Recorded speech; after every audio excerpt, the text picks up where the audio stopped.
महाकाय सूर्यकोटि समप्रभ निर्विघ्नं कुरु मे देव सर्वकार्येषु सर्वदा।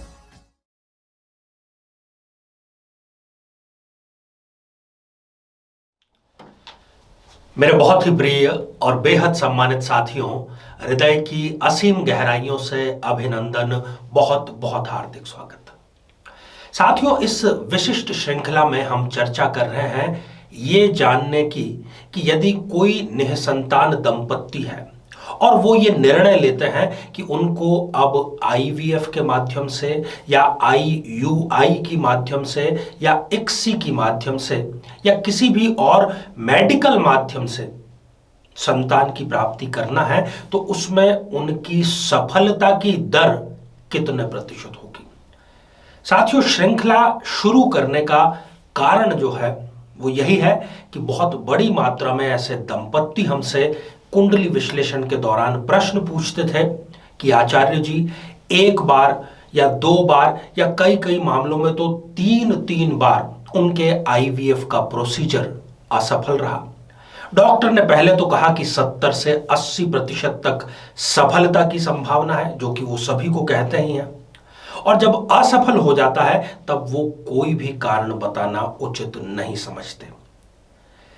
तो क्या कोई ऐसा माध्यम है जिसके माध्यम से सफलता की दर कितनी है ये जान लिया जाए पहले ही, और साथ ही सही समय का चुनाव भी कर लिया जाए कि किस वक्त आईवीएफ कराना सफलता की दर को बढ़ाने वाला होगा? तो इसका उत्तर है जी हां, और ज्योतिष के माध्यम से, जन्म कुंडली के माध्यम से ये बड़ी आसानी से जाना जा सकता है।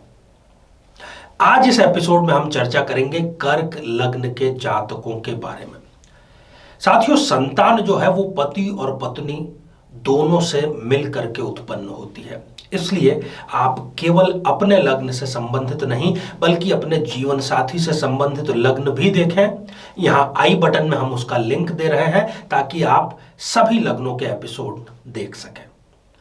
साथियों, इस पर हम चर्चा करें इससे पहले एक बेहद जरूरी सूचना कि हम हमारे प्रत्येक एपिसोड के अंत में किसी न किसी जातक के प्रश्न का उत्तर देते हैं, और ये प्रश्न हमें प्राप्त होते हैं आप लोगों के ही द्वारा यूट्यूब कमेंट के माध्यम से।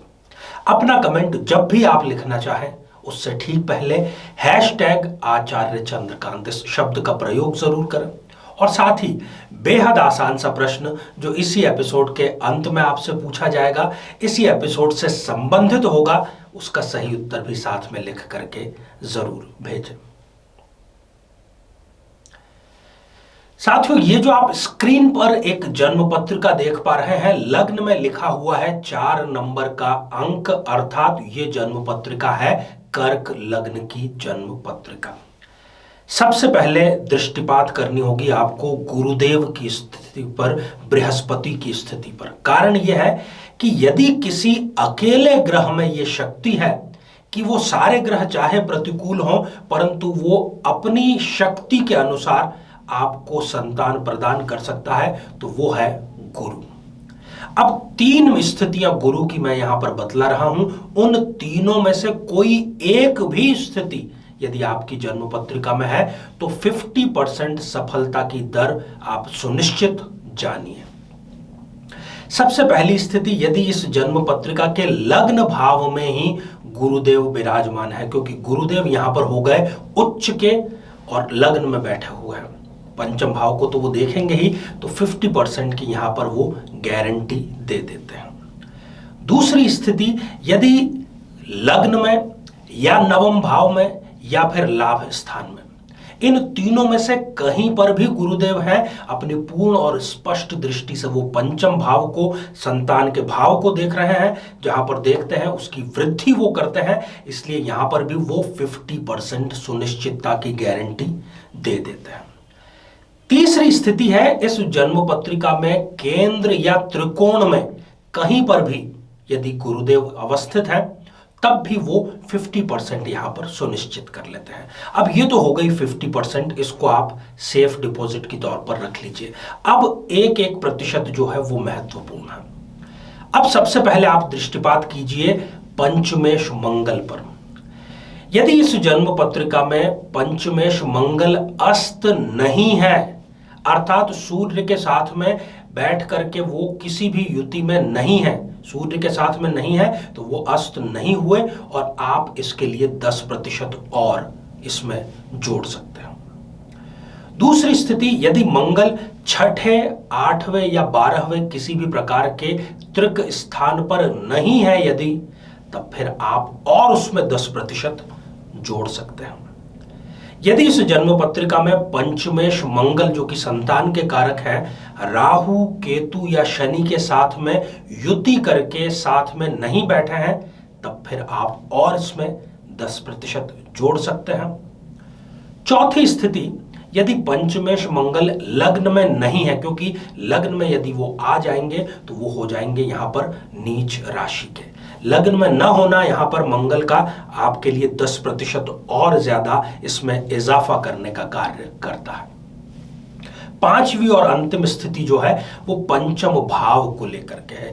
यदि पंचम भाव पाप कर्तरी दोष में नहीं है, अर्थात जहां पर आप 7 और 10 नंबर लिखे हुए देख रहे हैं, इन दोनों ही भावों में एक साथ में राहु, केतु या शनि, इनमें से कोई भी यदि पाप ग्रह नहीं है, तब ये पाप कर्तरी दोष से मुक्त हो जाता है और ये 10% का और आपके इजाफा करता है। मैं ईश्वर से यही प्रार्थना करता हूं कि आपकी सफलता की दर अधिकतम हो, 100% हो, ताकि आप संतान सुख को प्राप्त कर सकें। साथियों, सबसे बेहतर तो यही रहता है कि जब कुंडली मिलान की जाए, तब विद्वान का यह दायित्व होता है कि वो वर और वधु दोनों की कुंडली देख करके संतान पक्ष से आश्वस्त हो जाए कि हां, इन दोनों का जब विवाह होगा तो शीघ्र ही इनको संतान की प्राप्ति हो जाएगी। इसके बाद में जब भी आप IVF भी कराना चाहें तो ये देखें कि गुरु की दशा या अंतरदशा या प्रत्यंतर दशा चल रही हो, उसमें सफलता की दर अपने आप ही आपकी बढ़ जाएगी। साथियों, इस श्रृंखला हमारी आगे भी जारी है। यदि आप भी अपने लग्न से संबंधित देखना चाहते हैं तो हमारी इस श्रृंखला के अगले एपिसोड्स आप जरूर देखिएगा। आइए साथियों, अब हम बढ़ते हैं आज के हमारे कमेंट के चरण की ओर। आज हमने कमेंट शामिल किया है हार्दिक कामत जी का, जो कि उन्होंने लिखा है दिल्ली से। आपने पूछा है कि क्या सरकारी नौकरी का योग है और है तो कब है। हार्दिक जी, बिल्कुल आपके सरकारी नौकरी का योग है।